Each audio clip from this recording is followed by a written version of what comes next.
All right, let's just jump right into this. According to the seriously fascinating source material we're digging into today for this explainer, we are going to reconstruct a moment in history that is honestly just as captivating as it is terrifying. Picture this. We're traveling back roughly 4,000 years to the Indus Valley to examine the sudden, tragic end of one of the world's most mysterious and advanced civilizations. I really want you to try and imagine a thriving, bustling metropolis. It's fully alive, right? And then it's brought to its knees in a matter of hours. So welcome to today's explainer, where we're going to uncover the final moments of Mohenjo-daro. You know, the sheer scale of the tragedy we're looking at here is just staggering. Mohenjo-daro wasn't just some run-of-the-mill ancient settlement. Not at all. It was a literal marvel of urban planning. We're talking about a city centuries ahead of its time. It boasted complex drainage systems, perfectly laid out grid-like streets, and monumental architecture. But exactly as our source describes, this absolute pinnacle of ancient human achievement was wiped off the face of the earth in a single, devastating day. I mean, how does an entire civilization simply vanish from the map? Well, to understand the magnitude of what was lost, we really have to look at exactly how that final day began. Let's start our timeline with Section 1, Mohenjo-daro's last morning. The craziest part about all of this is that the morning felt exactly like any other. The city was waking up, totally full of hope. It was a lively metropolis in every sense of the word. You had merchants busy decorating their shops, getting everything ready for the day's trade. The markets were absolutely full of life, and you could hear the echoes of children playing in the streets. Our source actually introduces us to a young man named Arav, who had just arrived at the market to buy some fresh, vibrant grain for his family. It was just this picture of absolute normalcy, you know?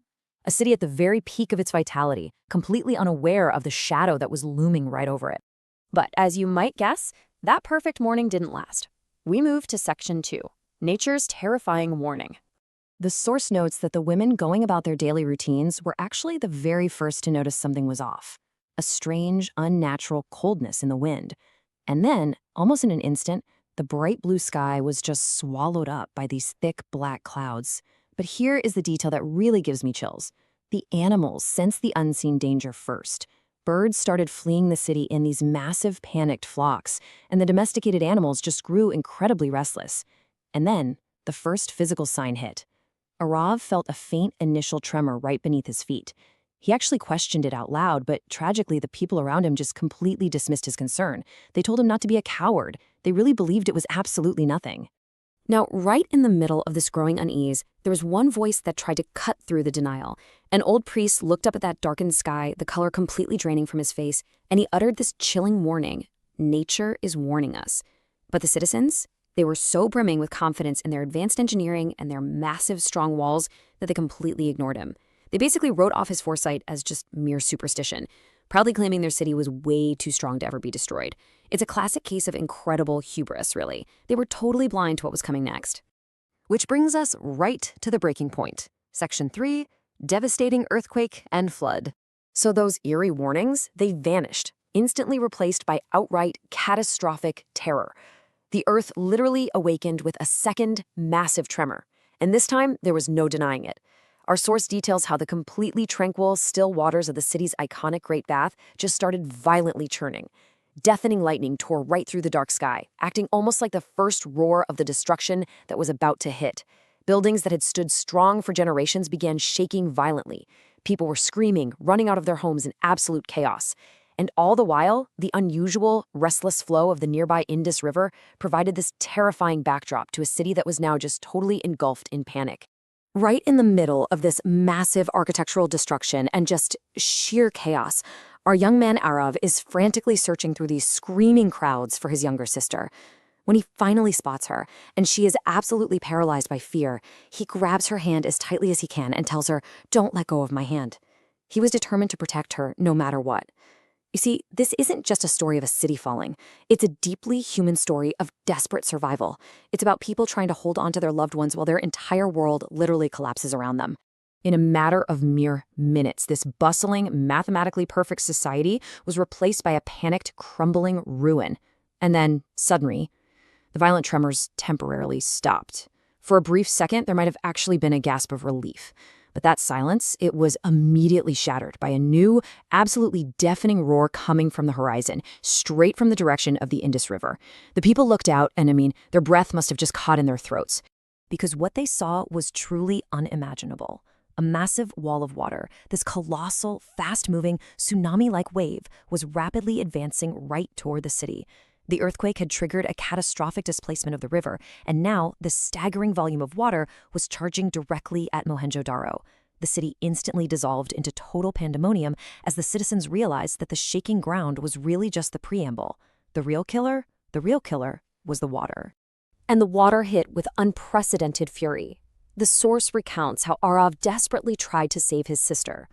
With the water levels surging incredibly fast, he somehow managed to lift her up onto a high, broken wall, telling her to just stay right there.